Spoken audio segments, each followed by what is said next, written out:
I'm joined by the phenomenal Shaneel. Now, Shaneel, apparently there are a few things that you're supposed to do in life. Two of them are plant a tree and write a book. I'm not sure if you've planted a tree, but you've written a book. How did that journey come about? Because so many of us, I wrote one back when I knew everything. When I was 25, I was like, I got this. Now I literally am in the position of where people send my own advice back to me because I'm coming down the other side of the mountain. I don't know if you've had that experience yet, but how did the book come about and how do you feel about it?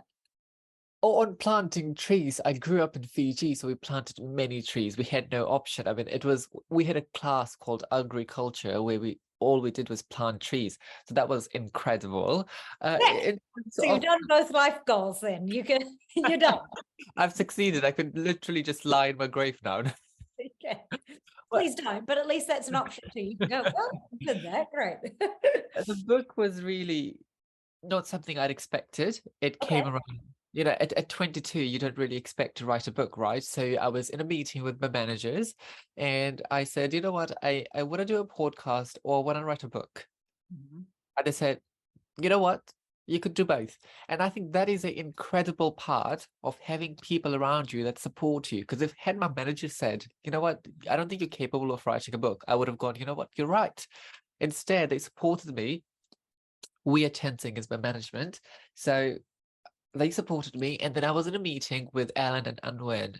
And we quite literally were just sitting at a cafe. And I was thinking that I was going to write a manifesto, a book with my ideas, some sort of gay agenda, really. And the publishers started asking me questions about my life. And I told them my life story. And they came back and said, do you want to write a memoir? And I thought, at 22, a memoir? And then I'd realized actually I've lived a life that, when turned into a book, is automatically banned in multiple states of the United States of America. And so, you know what? It was worth writing it. Yeah. Is that true even right now, even today, it's banned? Yes, I mean yes, entirely because it talks about queer people. It's I'm in America at the moment and I am clenching I mean, it just is, I mean, it's ridiculous. Call it what it is. It's ridiculous. I'm sorry. And I know that you are fighting this fight often. It's just, yeah. Yeah, this whole idea of banning queer literature is so ridiculous because conservatives, the idea behind is that if you do not tell young people that queer people exist, then they won't become queer. I grew up in Fiji during a time it was a crime to be homosexuality, a crime to be gay, and there were no queer people around me, so I did not see a single queer person, and I still turned out to be probably one of the most queer people that I know. That's It's ridiculous. I don't know if you read this, but I read this article. It was a while ago called when being a lesbian was profitable for men, and it was about a bit of a tangent here, but I will land the plane. And it was about like lesbian smut porn type stuff was always written by men who would pen female author names, but the only way in the US that it would be distributed is if at the end she killed herself or she turned straight. And this wasn't that long ago. And that blew my mind. Like, not only are these men posing as women to like create, because people want to read Yeah. women, is that then they have to at the end. So you have this whole generation, I believe, who would have read this and been like, oh, I feel seen for the first time, only to get to the end and either she kills herself or turns straight. I'm like, that's Yeah. horrific. Thank you for being part of the progress of like creating, art and work like this that offers a slightly different narrative for people. Heaven forbid. Yeah, Crazy. it's always really interesting for me to see that, queer people are portrayed as the threat when it's really just cisgender men. No, yeah. It's yeah, interesting. Okay, so we wrote a book and wrote a memoir, and you've done what I tend to do, and Kiwis often do it, diminish it by putting an age on it and going, what would I know? But it sounds like through your small and short time on this planet, you've had some pretty epic experiences. So I think no one better than to write a memoir. I'd rather read 22 years of interesting lesson Oh learning yeah. than Yeah. 70 years of like, and nothing really happened. So what I was mean, challenging about the process? And did you find it traumatizing at all, kind of reliving things, or did you zoom out? well, I'd after escaping my conversion therapy from Fiji, I'd never really looked back. And I told myself that I would never really look back because it was such a traumatic experience. I mean, my conversion therapy nearly destroyed me. And so I would have done absolutely everything to avoid looking back at it. So writing this book was walking through my life and feeling every one of those emotions again. So in a sense, it was quite traumatic because I found myself just crying in certain chapters and not really knowing why, but I just knew that something was resurfacing. Yeah. Um, for those that haven't experienced conversion therapy, and you can speak as much or as little to this as you want, can you, even just in broad terms, it doesn't have to be your own experience, speak about what that looks like? 'Cause some people may not actually know. Well, I wrote an entire book, so there's Oh, great. Okay, good. So buy the book, but yes. I have no choice. I have no choice but to speak about it. I mean, Yeah. the first 8 chapters is really just about conversion therapy and how it starts and how it escalates. For me, I grew up a really feminine boy, and in the islands, there is, well, not even just in the islands, really all over the world, there is this ideal for what a boy should be, and a boy should always be masculine. And so for me to grow up as a little feminine kid, that was a problem. And so one day, my church leaders or temple leaders called me in and said, "Do you love your family? And do you want to be a part of your community?" And as a young kid, the only thing I'd ever known and loved was my family and my community. So I would do anything to stay a part of it. And Yeah. so that they said to me that if you do not change some things about yourself, your family will disown you, your community will banish you, and you will burn in hell for the rest of your life. And so for, a 6, 7 year old, that was, I would have done anything to, Yeah. change. And so I went to conversion therapy hoping that the change that they wanted would happen. Mhm. And it started off things you would describe as benign, such as prayers. So praying to God to heal you, they don't really tell you what needs the healing or the fixing, and you're not allowed to investigate, but they tell you that you need to be healed and fixed. And when the prayers didn't work, they escalated it to enchanted bracelets. So Fiji, a standard part of Fiji is black magic or voodoo, and my next door neighbor was a voodoo queen, and so the rumor was that she had cursed me to become a feminine boy, and so wearing enchanted bracelets would rid me of these evil spirits that were making me feminine or queer.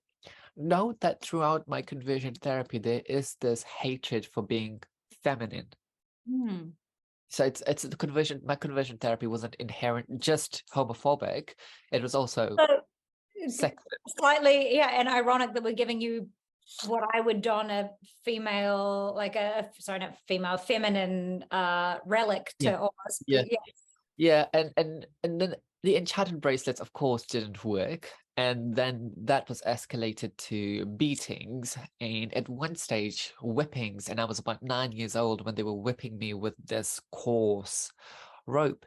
But I think and then those whippings were escalated to exorcisms, which included pressing crosses in my body and beating me with a Bible. All of those things were, of course, bad.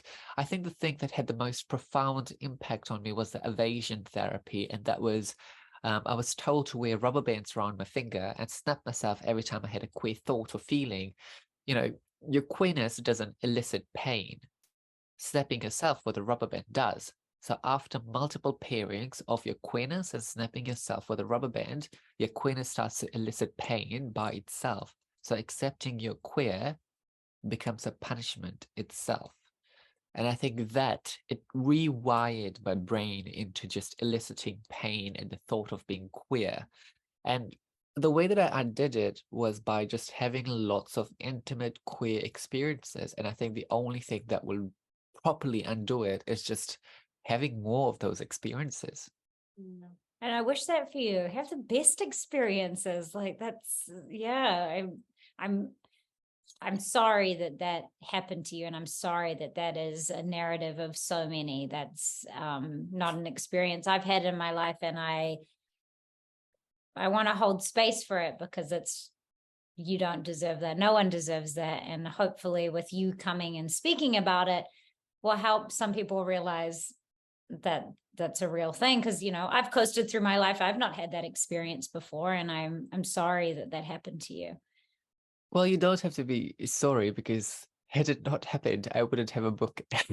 Well, this is true, but that's all, still, I'm sure we would all, but yes, no, I appreciate that. And then, I guess I'm really curious in your journey, how it has unfolded to what a phenomenal leader and speaker you are. I mean, really leading and speaking on really public platforms and in such an articulate way. Like, did you see this as part of your journey? Or have you kind of just walked into it and you're like, well, I guess I'm a leader now? Yeah. Truthfully, I think the movement to ban conversion therapy just dropped onto me, and I had no choice but to just take it and run with it. I was in year 12, which is the second last year of high school in New Zealand. It was the summer of 2017, and I was volunteering at Middlemore Hospital. And a church leader walked up to me at the reception and offered to pray my gay away. And I refused. So he looked at me and he said, "It's hot, but do you know what's hotter? Hell." Now, at 17, the idea of going to hell was frightening. At 23, going to hell makes perfect sense with my fantasy. I mean, if all the gays are going to hell, Sign me up. Yeah. yeah, sign me up. It appears that everyone with a brain is going to hell. So, Yeah. Right. I'll see yeah, you there. Yeah. yeah. So, but in that moment, I'd realized that conversion therapy was still legal in New Zealand. But as a mere 17-year-old, I had no connections to politicians, journalists, or anyone in the queer community. I'd just come out. Well, I hadn't even fully come out. So, as a stubborn teenager, I knew I wanted the law to change and I would do anything to get it done. It was a 5-year-long movement to get conversion therapy banned. But I guess the most pivotal moment for me was in 2019. I got to go to Youth Parliament, which is just a mock parliament for young people. And I was given 3 minutes to speak, and I got up and I said, "Madam Speaker, when I woke up this morning, I didn't look in the mirror and say, 'Oops, I'm gay, better fix that.'" And the entire house erupted in laughter. And in that moment, I knew that there was an appetite for this movement. So 5 years took a lot of time, probably took away my mental well-being as well, took away my teenage years, which was probably the thing that I regret the most. But in the end, we can say quite proudly that we've banned conversion therapy and we've sent a message to young queer people that the erasure of their identities will not be accepted. Mm. Does it feel tangible, the weight of what you've done? I mean, I'm sure people come to you often and thank you, and if as they should, but does it feel tangible to you? Like, I mean, or yeah, No, no. it's a I think, success is a strange thing, isn't it? It's like, yeah, oh, it's not. truthfully, people, it's so significant. And had anyone else done it, I would think it would be so significant. But because I've done it, I've gotten a law changed. I just think, wow, it's a piece of cake. Yeah, totally. What else you got? Yeah, yeah. That's what it feels like. But in the end of the book, it really ends after we've banned conversion therapy. And what happened was that because I got involved in the movement to ban conversion therapy so young, before I had formed a sense of self or a sense of identity, my entire identity was wrapped around the movement to ban conversion therapy. And while I really wanted to end conversion therapy and ban it in law, when the movement came to an end, I almost entered a state of mourning. I Yeah, was grieving this movement because with the that's so movement, long. yeah, the movement was over, and so was this entire identity that I'd built around it. So for months on end, I just felt so incredibly depressed and also as though there was no more purpose for me. So that was a really interesting thing that I had come off this win, Yeah. something that very few people will get to do in their entire life. And instead of celebrating, I was actually quite depressed about it. That is interesting because it's not what you would think. You'd think you'd be like, No. yeah, let's party. And there's probably so much exhaustion and probably a season of burnout after that. I'm sure you were given There's a chapter literally called burnout.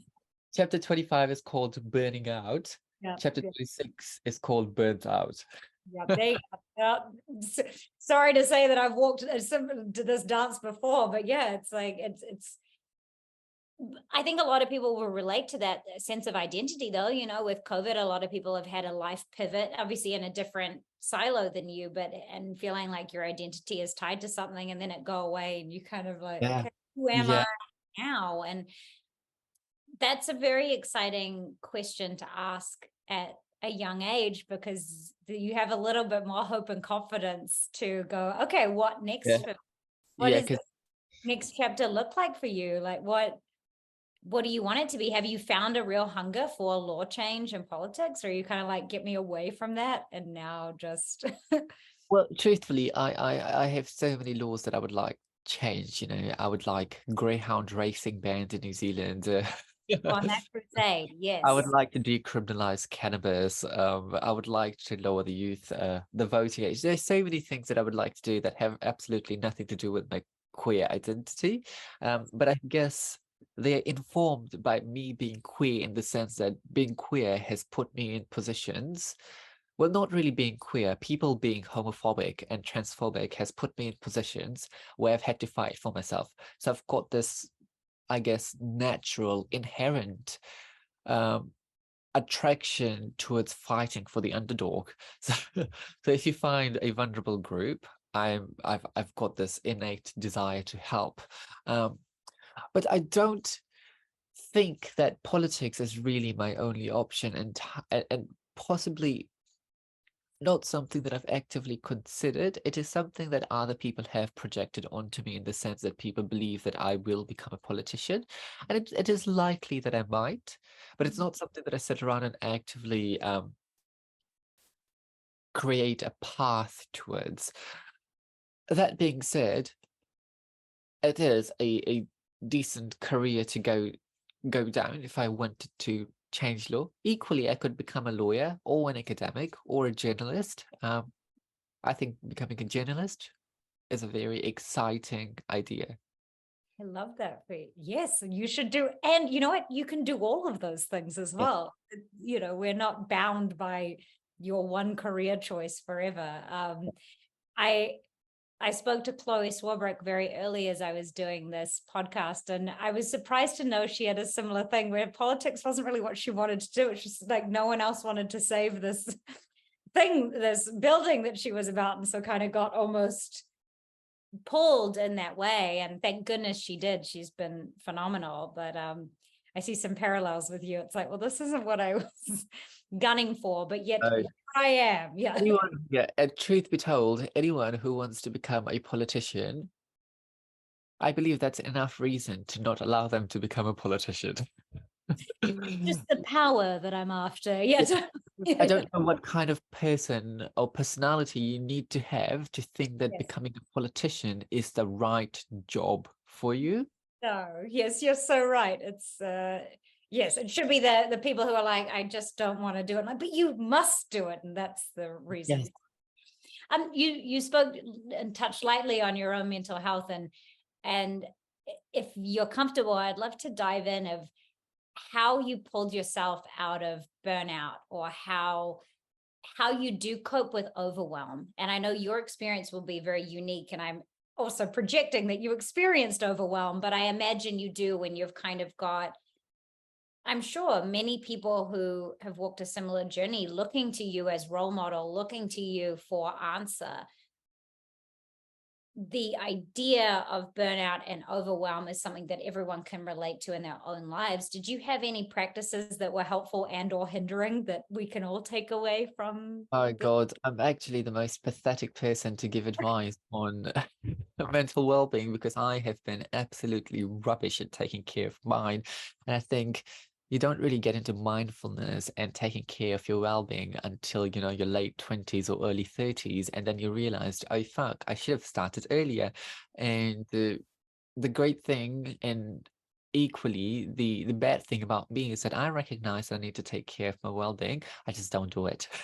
Right. That's, you know what? I recognize that just because I'm thin doesn't mean I can medicate with sugar, but yet I still do it. So But, you know, truthfully, I've had instances where I've just kind of been so overwhelmed, but I have this weird thing in my head that tells me that if you give up, who's there to take the workload that you've got? And it's this weird, almost as though self-inflicted punishment, because we live in this weird, bigoted and capitalist society. We kind of go, well, if I just give up, no one's actually gonna do this for me. You know, sometimes I think resting is unfortunately become a luxury when it really should be, you know, treated as a necessity. Yeah, I'd say to people, if you have the opportunity to log off and rest, completely disconnect from the social medias that we have right now, that is possibly one of the best things you can do for yourself, because we're constantly targeted with, you know, some places burning down, some places flooding, someone's been shot, there's a racist event in a shop. It's just yeah, I love the ending, and the human body can only take so much. So that. if you need to disconnect from the world, and you can disconnect from the world, do it, because the world has become a very nasty place. Mm. How do you remain positive? Same. And well, look, this is a podcast about mental health. Like we're all dancing that line, like it's, but maybe positive is the wrong word. How do you protect your energy? You're a very generous person who gives out a lot of time. You've written a book of experience to help. Do you have any practices in place to kind of make sure you do have some energy back for you, or are you just kind of allowing everyone to take in this season? Truthfully, I'm very successful. Yeah, yeah, totally. At You are. 23, I'm very fucking successful. You know, I just have Well, to, sometimes I just have to think about the things that I've done. You know, at 23, I was a Young New Zealander of the Year. I became a part of the Forbes 30 under 30. I write for the Herald. I have a bloody book. You know, I led the movement to ban conversion therapy and change the law.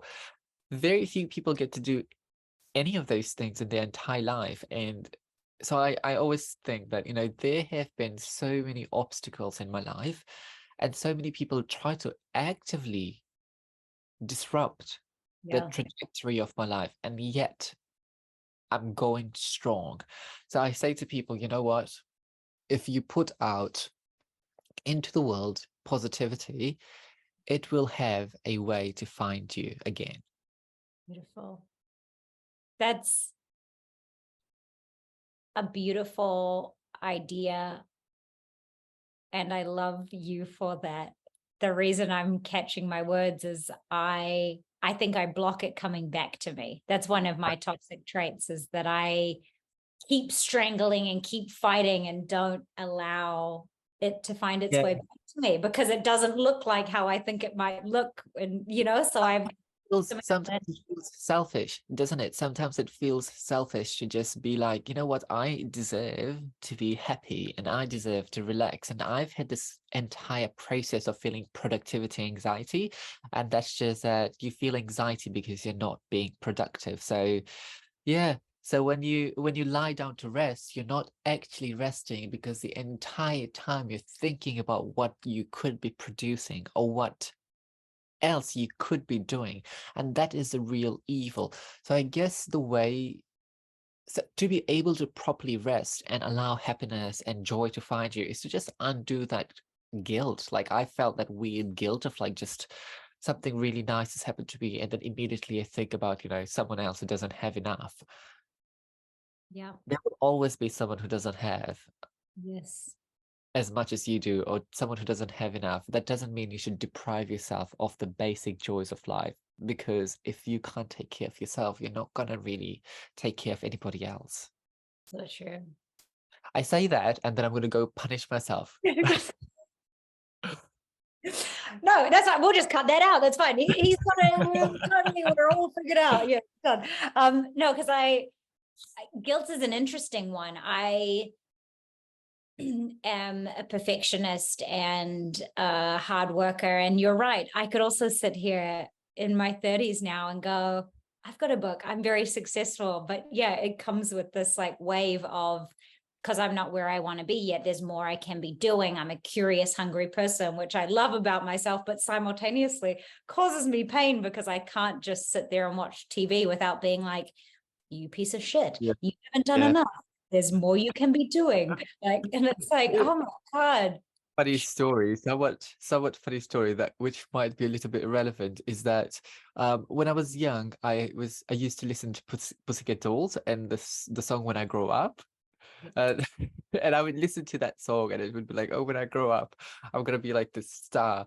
And like at 23, I get spoken about so much in this country. Like I've achieved what was the dream of my childhood, right? And you know, of course it was a very vain dream, but I was a fucking kid, so it doesn't really matter. So if you think about, like, every time I think back, I'm like, okay, 5 years ago I wanted to do this thing, I've done it. Why hasn't it brought me satisfaction? And it's just this weird human desire to keep chasing more. And I haven't been able to figure out how to stop chasing more and just be happy with what I've already achieved. And I just, but I think just being honest about that makes me feel as though I'm not alone in that weird Pursuit. feeling of not feeling like I've done enough, or I don't have enough, or that I need to achieve more. And you're probably in a situation too. And I will fall on my sword. The first thing I'm like, okay, you've done this. What else you got? Yeah, because it's like you're probably receiving that energy from everyone too. It's like at 23, you've done this. Well, then what else can you? Yeah, and Weird I'm thing is putting that, that on you, myself w- included. yeah, no, you're absolutely right. A few minutes after conversion therapy was banned, and I mean quite literally a few minutes after Parliament passed a law to ban conversion therapy, my phone rang, and as the media wanted to talk, and every single one of the journalists asked me, "What's next?" And I just thought, it's been a few minutes since the biggest thing I've done in my life has happened. And you're no longer interested in celebrating that one thing that I've done, changed the law of this country. Instead, you're asking me, okay, what's next? And so it's people, we're constantly told that even after you've achieved your biggest dream, there must be something else you must want to do. What if I don't want to do anything else? What if I just want to spend the rest of my life relaxing and being happy? Well, we should all want that for you. However, we're like, you've now proven that you can change it. So we've found our hero. Let's go. The funny thing is that I say I just want to be happy. I would not be happy if I was not doing something and creating change. I know you've found your drug of choice, which is a thank goodness it's Cannabis. totally, and thank God it's cannabis. No, which it And may not be meth. also. Yeah, yeah, yeah, and it's crystal meth, not what we wanted, we should do, but that's fine. No, and I'm glad it feels. Look, as an outsider, it feels right that you are aligned in this space because you have been able to make change. A lot of people talk about it. Actually, a lot of people complain about what's wrong. You've actually gone and taken steps to do it. And I hope that people can, hear your story and be inspired to take action to do the same, because how exhausting and boring it is with people just being like, meh, meh, meh, meh, meh, meh, complain, and don't do anything about it. I don't have time for that. So thank you for people like you. I don't know where 32 minutes went. It's just sucked into some stratosphere because I'm having such a good time talking to you. Where can people get the book, and what are you most proud of about it? Is it that it's tangible? Firstly, where can people get the book? If you're in New Zealand, you can get the book in all good bookstores, primarily shops like Whitcoulls, Paper Plus, and any of your independent local bookshops. They should all have it. My publisher is Allen and Unwin, so they are one of New Zealand's biggest publishers, which means that their books go into next to every bookshops. However, on my Instagram account, in my bio, there's a link that links you to all the stores. If you're in Australia, you can get the book on Booktopia, or some of your bookshops might have them. If you're not in Australia or New Zealand, Mighty Ape is shipping to places like the States and Canada and other places. However, if you happen to be in a country that doesn't have an online store that will deliver to you, my publishers, Alan and Unwin, will ship it to you if you just order it from their website. So Wow, cool. That's awesome. technically, you can get it in any part of the world, unless you're living in a world that doesn't permit my Is in a there country. a work around that? Can we not just put like a fake cover or something, or like Well, you'll be able to get the book because no one will actually. You can get the book. The thing is, these book bans are impractical, cannot be enforced, because when you order a book, it goes inside a box. Yeah. It gets shipped. The box gets shipped to your house. No one knows there's a book inside. No one knows the content of the book. No one is going to read the contents of the book. But that being said, I guess the proudest thing, you know, I'm just really proud that I was able to produce something that might give a young queer person in my situation as I was a kid hope to keep going. You know, Yeah. and my dedication for the book really is, I wrote the first page of my book says, for all the queer people fighting to live another day, never give up. And I guess that's the proudest part of this entire journey, is that this book will hopefully keep someone else going. Yeah. Beautiful. Thank you.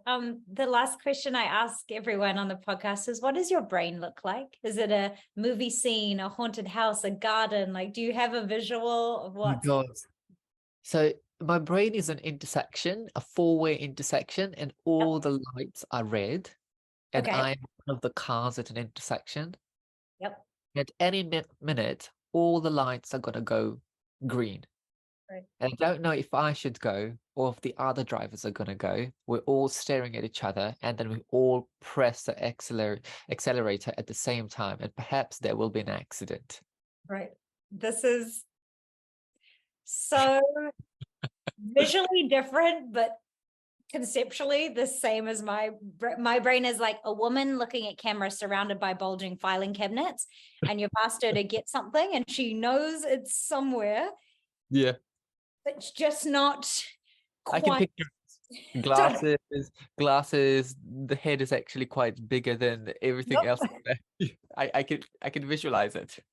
And I got yours like an instant. So, okay, fantastic. Someone told me, like, why don't you give her like a laptop and chair and a cup of tea? And I'm like, well, yes, okay, great. And so to you, I say, let's give you like someone with a lollipop to do stop go. Let some more order Well, go in. actually, I have my ADHD appointment soon, and I Okay, might get diagnosed and might get medicated, which will be fantastic. great. Okay, well, wishing you all the luck for that. That can be your person with the lollipop. Stop Yeah, go. Let's get yeah, someone with some order going down there to yeah. this intersection. Thank you. um, Perfect. Hey, what a dream, what a delight. Thank you so much for taking time to chat to me today. I'm really, really grateful. And I hope that people just eat up the contents of your book and follow your journey with nothing but delight and support and joy. And thank you for the work that you do. Thank you so much for having me.